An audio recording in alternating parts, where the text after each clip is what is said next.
When I asked God to remove my fear of posting online, I didn't mean accidentally posting my unkempt leave out on Instagram for 1.5 hours. You clicked on this video because you must be like me. You are afraid of your own potential. You literally fear your own success, so you self-sabotage. Do you also compare yourself to other people on social media, or maybe not even specific people, but just the idea that you should be doing more with your life, that you should have this job, you should have this house, you should have this car, you should have all these things because of X, Y, and Z on social media? If that's you, then welcome. Come sit down. We have a lot to chat about. We need to get it together. It's unacceptable. Maybe if I talk through it, then it'll help me work through it. This is my free version of BetterHelp, of Talkspace. I'm just gonna be talking to you today because I feel like we're going through the same thing, so maybe we can help each other out. I think one of my biggest reasons that I have this fear of posting online, especially YouTube, especially TikTok, is because I feel like everybody has said it already. Everybody has done it already. When I was in middle school, there was the Bethany Modas, the Jenna Marbles, the O2Ls. That was when YouTube was still like fresh and new and fun. And since then, there's been so many content creators, there's been so many influencers, whatever you want to call them. And I just feel like everybody has said the thing that I would say. So why would I get online and then go and say it again? But just because other people have said it doesn't mean that I'm not gonna add something to the conversation, doesn't mean that I'm gonna say it the same way that they do.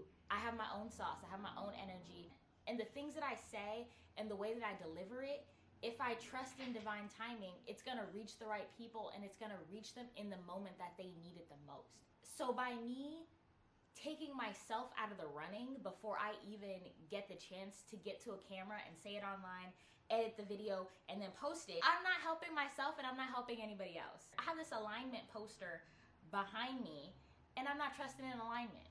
I'm not trusting in divine timing. What is that about? I also think that there's this fear perception, and I know like it was a meme, like I don't want to be perceived, like nobody perceive me.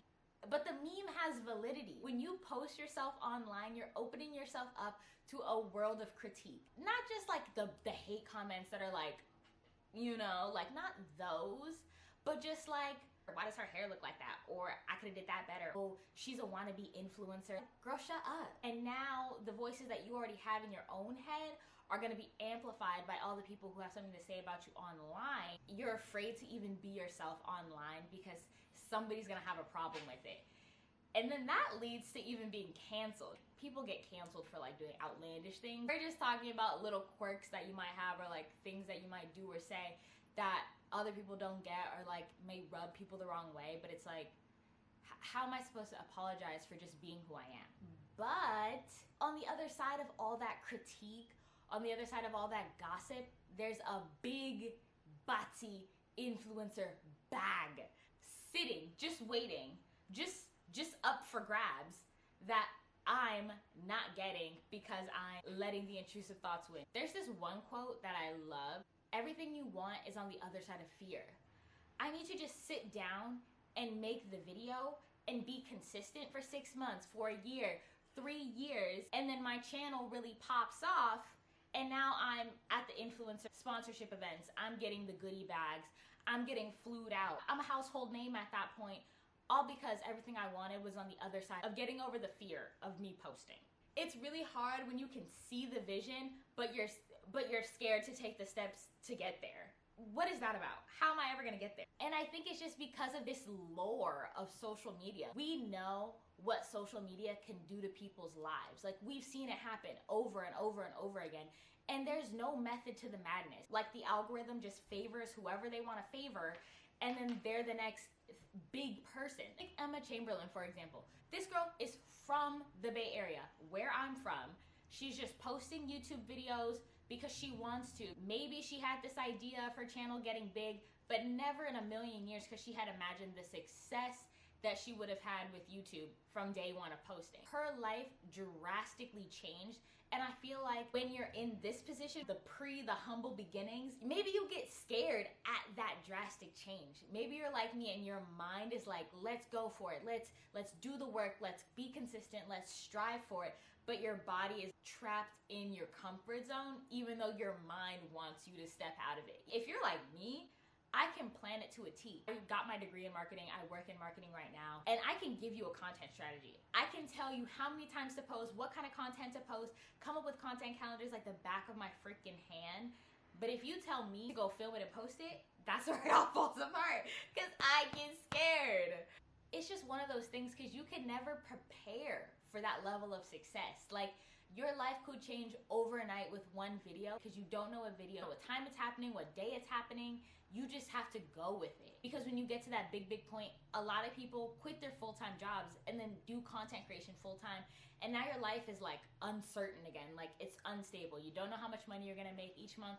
Even though people who quit their jobs to do content creation full-time, they have enough money incoming to be able to pay their bills, but it's just like the $1 million question: what if YouTube goes away tomorrow? What are you gonna do? Your life, your financial stability, your future is now in the hands of the people who watch you. Your fan base, it's no longer in control of you. Like, yes, you could go get a 9 to 5 tomorrow, but once you've had a taste of a certain lifestyle, you don't want to do something that feels like you're backtracking. And I think that's where a lot of content creators are. They're like, I can't go back. Like, I've seen how good this life is, and I'm not clocking into anybody's job anymore. So you lose that sense of stability, you lose that sense of privacy. Now you feel like you have to share your whole life with everybody online, and like, there are some creators who I feel like do a really good job of allowing you in and making you think that you know them, but you don't really know them, and you don't really know what's going on in their life. I'm showing you what I want to show you, that's why you think you know me. That's called a parasocial relationship. People who are really good at building parasocial relationships online still get to maintain their privacy, of course.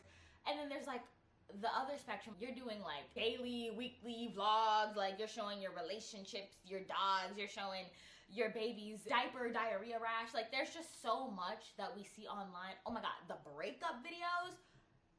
You couldn't pay me $1 million to do a breakup video. I think that authenticity is super important, but you could never pay me enough money to get in front of a camera and cry for my viewers, for my subscribers, with my significant other.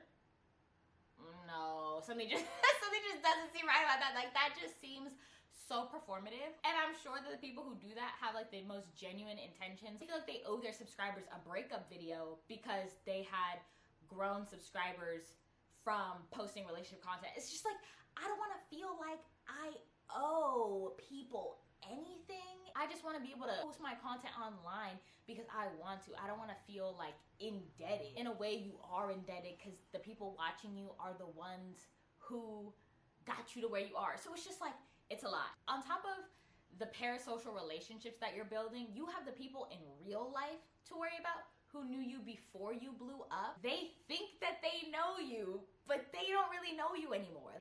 They think that they know your pockets now. They're like, oh, she's making big YouTube money, da da da. You think you know my wallet. You think you know my pocketbook, but you don't. People see a lifestyle that you put out, and it's just like, you want to dispel the myth. You want to dispel the rumors a little bit. Just be like, this is what reality is. It's not what you're creating. But at the same time, you don't owe anybody that. You post what you want to post. And if they jump to those conclusions about your life, that's on them. I'm only in control of me. I can only control what Tamesia can control. I can't go out there and try and change each and everybody's perception of me. That's control freak behavior, and like, I'll be the first one to admit I am a control freak. I want to control the narrative that's out there about me. Once so many people have become involved in your life through content creation, you have to just let go and be like, it is what it is. I give it to God. It's in God's hands now. And to some extent, the money, the fame, etc., the access will change you. I don't think that there's anything wrong with that, because it should. When you know better, you should do better. When you have access to a better quality of life, why wouldn't you want to just elevate everything else in your life? The money will change me. The fame will change me, but I hope that I don't lose what made me who I am right now. I still want to have the same morals, the same values. And I still want to be humble when I get to that point. You know, I don't want to lose myself in the journey of becoming my highest self, my best self, my optimized self, my most successful self. I still want to be me as I know me today. But again, I have no control over who that future me will be. And she's still unwritten. I just hope that she still is someone I recognize when I look in the mirror. Because the whole point of grinding till I get to that point is so that I don't live with regrets. I don't want to get to the end of my life and look back and be like, I still have this burning desire to do content creation and I never actualized it because I was scared of posting online. Are you not embarrassed? You have everything at your disposal. Just do it. And no one's saying you need the most fancy equipment, you need the best lighting. You just need to do it and you just need to be consistent. I actually tried for 3 years. This is not something that I'm interested in anymore. Or 2, I gave it my best shot. Like, I know I put everything into being a content creator and it just didn't work out for me. That's okay. I won't feel like I had a failure to launch. I can't say that I failed if I never really tried. I just don't want to look back on my life and be like, I lived an average life. I have always felt chosen. And like, this might sound a little narcissistic, but I hope you don't take it that way. It's just coming from the perspective of like, I know I'm a child of God, and I feel like God chose each and every one of us to live out a specific purpose, a specific destiny on this earth. If I didn't do anything with this sense of purpose that God gave me, I would have regret in my life. And mind you, I still don't know what that thing is exactly, but I know what I love and I know what I'm passionate about, and that's making art. If I can connect with people, find community, build community, why would I not want to do that? Especially if I consistently have this burning desire to do so. Maybe that's what God called me to do, and I need to step into my purpose. Because then, when I get to the pearly gates, and God's like, why didn't you do what I was calling you to do on earth? I'm gonna have to answer for myself, and I'm gonna be like, I was scared, God. Be so fucking for real. When Philippians 4:13, I can do all things through Christ who strengthens me, he's gonna look at me like I'm a clown, like I'm Boo Boo the Fool. And what hurts the most is just knowing that people with less talent and less skills are doing exactly what I want to be doing, and they're successful at it all because they're consistent. Not because they're better, just because they're consistent. They get online and have nothing to talk about. They just open their mouth, there's no substance coming out. 500,000 subscribers. And like, that shit kills me. That shit kills me. But at the end of the day, you're the only one who can keep you committed to your goals. There is no, oh, I need motivation. No, fuck motivation.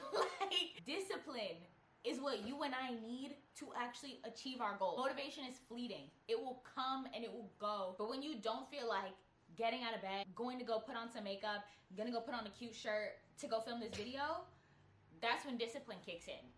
Because you know that you need to go post your video at 6 p.m. on Friday. Because that's when I'm posting. 6 p.m. on Friday, you gonna see me. And I need to just get in the habit of doing that. But you know what? Even though we can't rely on motivation, there's nothing wrong with having a buddy that reminds you, hey, did you edit your video this week? Did you film your content on Sunday?